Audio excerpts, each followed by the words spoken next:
Um Deus todo-poderoso sendo enganado. Um homem bom morrendo com a ajuda de um Deus. E o começo do fim para Heitor e para a cidade de Troia. Isso ajuda a entender um pouco do porquê a Ilíada era mais apreciada do que a Odisseia na Antiguidade Clássica.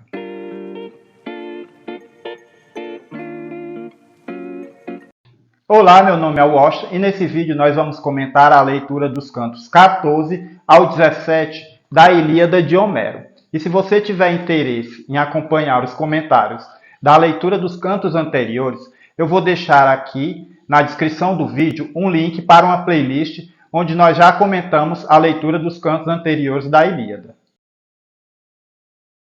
O canto 14 começa com os três líderes, o Diomedes, o Agamenon e o Odisseu, feridos e conversando. Então eles vão até o Nestor, que é o ancião que aconselha eles na guerra, e conversam. Nessa conversa, Agamenon vai propor uma fuga.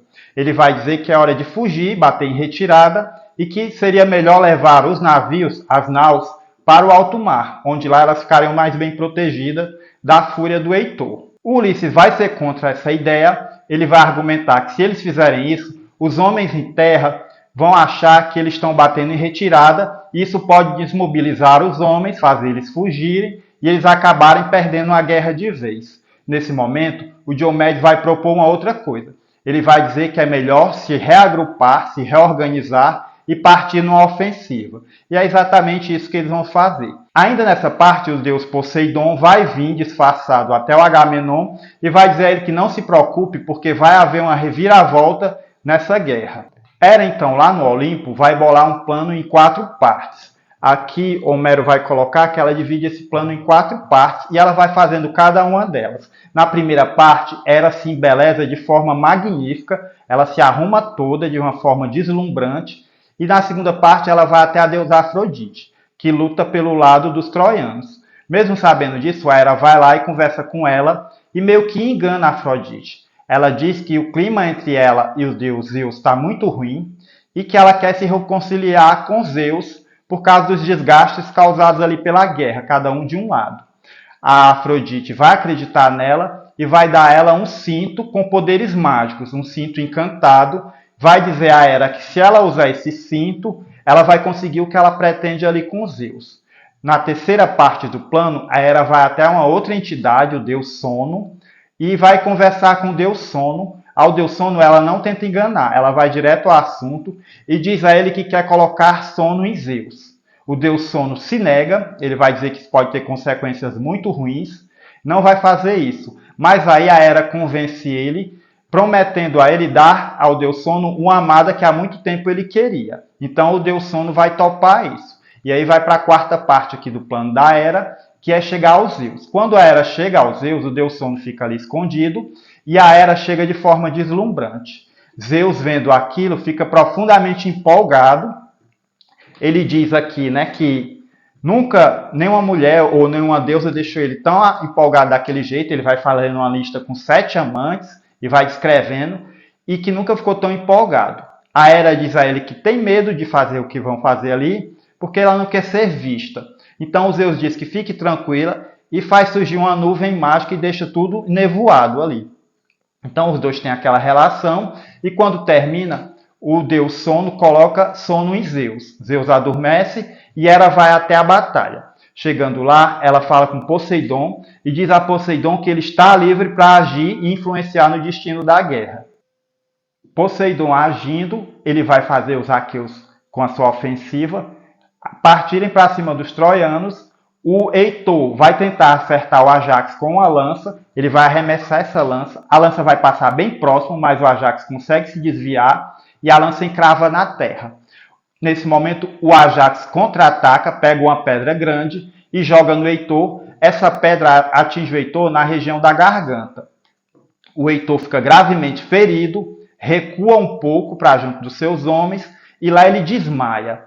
Mas ele é salvo por seus companheiros. O Heitor, então, vai ser levado para Troia. No meio do caminho, Heitor acorda, vomita sangue e dorme de novo. Motivados por Poseidon, os aqueus avançam e os troianos recuam. E esse canto ele termina assim. O canto 15 começa com os troianos recuando, os aqueus expulsando ele de junto das suas naus, os troianos recuando, atravessando ali a muralha e o fosso e voltando para a sua cidade. Nesse momento, Zeus acorda do seu sono, vê o que está acontecendo na guerra, vê os troianos recuando, vê o Heitor quase morto, e Zeus fica profundamente irritado com Hera.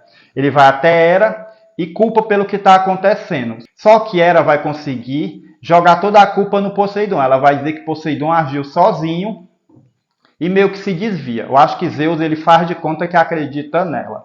Então ela se oferece para ir até lá no combate e impedir a ação do deus dos mares. Zeus vai dizer que não, que vai chamar a deusa Íris e o deus Apolo. E nesse momento a Hera parte para chamar os dois deuses que o Zeus está pedindo. Quando a deusa Hera chega para falar com a deusa Íris, Íris percebe a aflição da deusa Hera. Então ela vai direto lá com Zeus, e quando chega lá, Zeus diz a Íris um recado, que vá a Poseidon e ordena que se retire imediatamente da batalha. Aqui o Homero coloca esse recado com várias palavras, são vários cantos.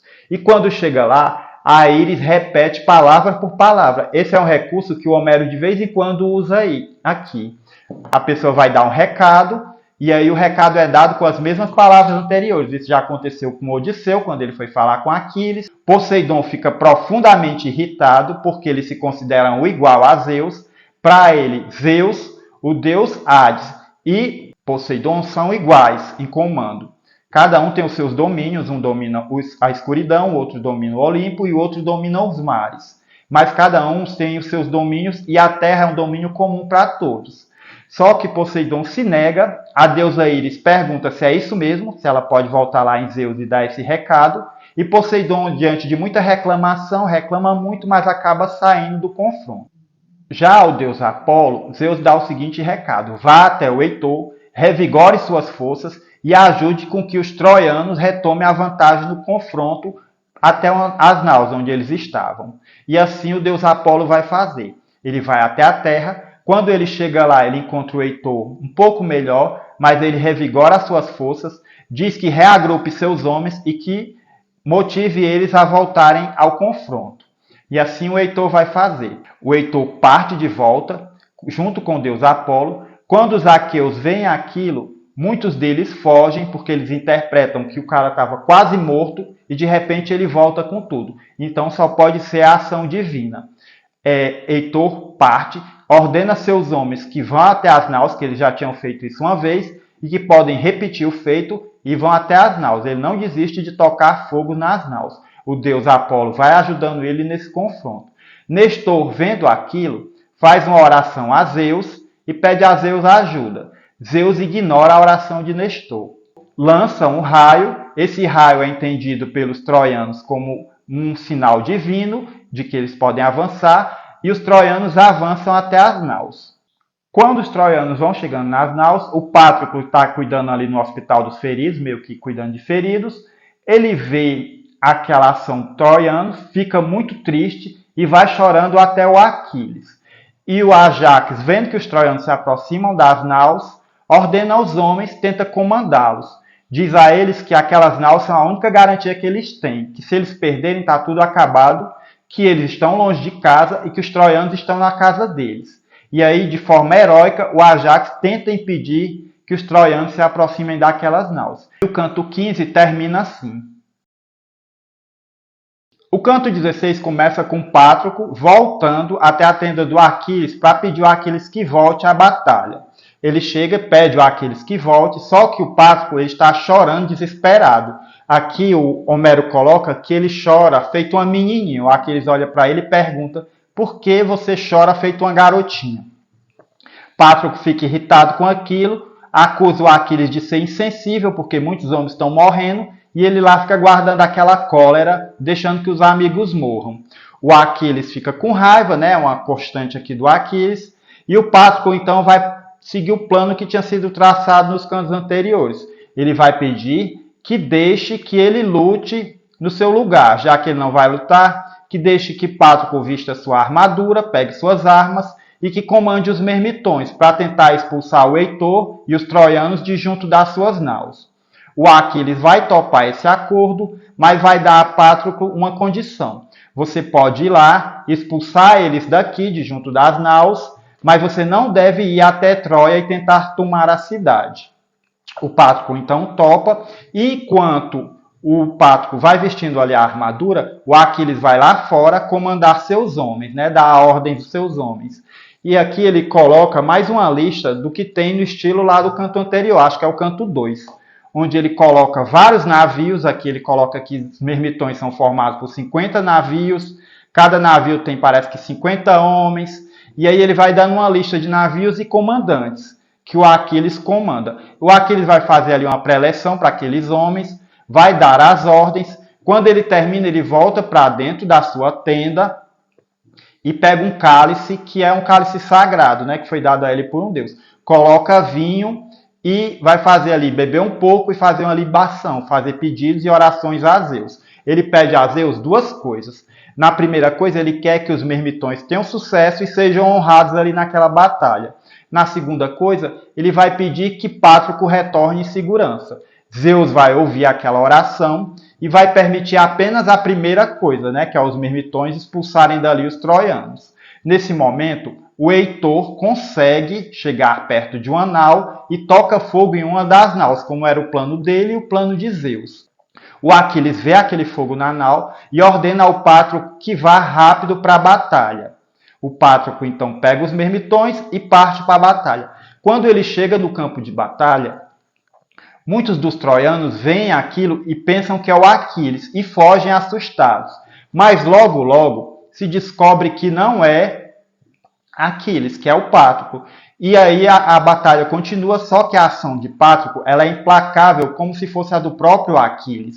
Pátroclo mata alguns troianos, e inclusive ele vai matar aqui o Sárpedon. Sárpedon é um filho de Zeus. Zeus vai permitir que o próprio filho morra nessa batalha. Ele vai até pensar em tirar Sárpedon dali. Só que quando ele pensa nisso, Hera chega para ele e diz: muitos dos deuses perderam filho nessa guerra. Se você fizer isso, você vai estar arrumando uma grande confusão aqui no Olimpo. O Zeus pensa duas vezes e decide deixar que Sárpado tenha o seu destino, que é ser morto pelas mãos do Pátroclo. Pátroclo então mata o Sárpedon, e aí tem uma série de batalhas ali em torno do corpo do Sárpedon. Aqui na Ilíada, sempre que alguém morre, eles tentam roubar o corpo e desfigurar, né? Tentar pegar as armas, tentar pegar ali a armadura para desfigurar aquele corpo. Com o corpo do Sárpedon não é diferente. O Zeus vê aquilo lá do Olimpo e fica profundamente triste. Então ele é aconselhado a, na hora que terminar ali a batalha, ele retirar o corpo para que ele seja sepultado. E assim ele faz. As batalhas em torno do corpo continuam. Nessa hora, o deus Apolo vai fazer uma ação que vai desarmar o Pátroclo. Ele vai tirar as armas do Pátroclo, vai torná-las inúteis. Pátroclo vai tentar usar suas armas e não vai conseguir, e vai perceber que aquilo tem a ver com a ação divina. Enquanto ele tenta atacar e não consegue, um dos troianos, um senhor, o ataca pelas costas e consegue ferir ali o Pátroclo, que ele dá a primeira, sente o golpe. Depois vai vir um outro troiano, vai feri-lo de forma mais firme, Pátroclo sente ali o segundo golpe, e aí o Heitor, vendo aquilo, vem com sua lança e dá um golpe mortal no Pátroclo. Antes de morrer, ainda dá tempo do Pátroclo, vendo ali o Heitor feliz, se gabando porque matou ele, Pátroclo olha e dá suas últimas palavras. Ele diz que não tem do que se gabar. O Heitor foi apenas o terceiro a lhe ferir, e não foi ele quem matou. E breve ele morrerá pela mão de Aquiles. E aí o canto termina. O canto 17 começa com Menelau tentando proteger o corpo do Pátroclo. Menelau tenta proteger, são vários troianos tentando roubar ali o corpo do Pátroclo, tirar suas armas e mutilar o corpo. Menelau mata um desses troianos, o que acaba por afastar os outros.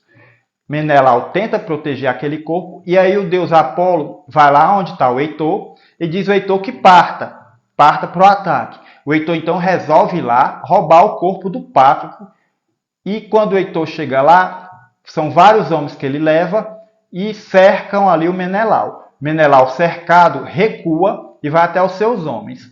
Chegando lá, ele encontra o Ajax e ele informa para o Ajax o que aconteceu, que o Pátroclo está morto e que os troianos estão tentando roubar ali aquele corpo. O Ajax fica profundamente triste e vai junto com Menelau tentar resgatar o corpo para levar de volta para o Aquiles. Quando chega lá, o Heitor já tirou as armas do Patroclo, que pertenciam a Aquiles, tirou a armadura e se preparava para mutilar o corpo. O Ajax vai afugentá-lo e os troianos que se encontram perto do corpo e coloca um gigantesco escudo para proteger o corpo do Patroclo. Nisso, o Heitor, que já conseguiu as armas dele, ele recua e diz aos homens que se empenhem para conseguir aquele corpo. E vai até Troia levar a armadura de Pátroclo como troféu. No meio do caminho, ele decide vestir essa armadura, volta até a batalha, os homens estão lutando ali ao redor daquele corpo, e ele promete riquezas e um prêmio em joias e riquezas para quem conseguir aquele corpo.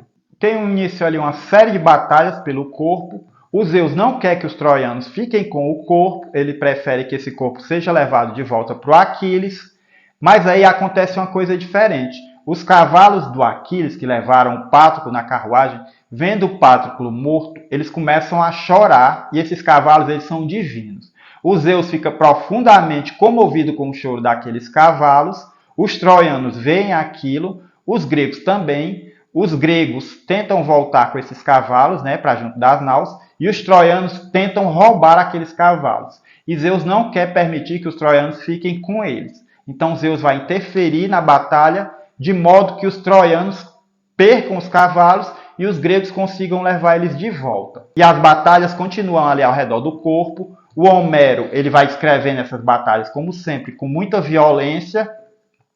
Só que Zeus ele não quer que os troianos fiquem com o corpo e pede a Atena que vá lá favorecer aos gregos, os aqueus, para levarem esse corpo de volta para o Aquiles. E é isso que a Atena faz, ela vai lá e ajuda com que os troianos resgatem o corpo e levem de volta ali para suas naus, para junto do Aquiles, para que ele seja sepultado com as honras da época. E assim esse canto termina. Bom, pessoal, essa é a minha leitura aqui dos cantos 14 até o 17 da Ilíada de Homero. Espero que você tenha gostado desse vídeo. Se você gostou, curta esse vídeo, porque isso vai me ajudar demais a divulgar esse trabalho. Te agradeço por ficar comigo até aqui e até um próximo vídeo.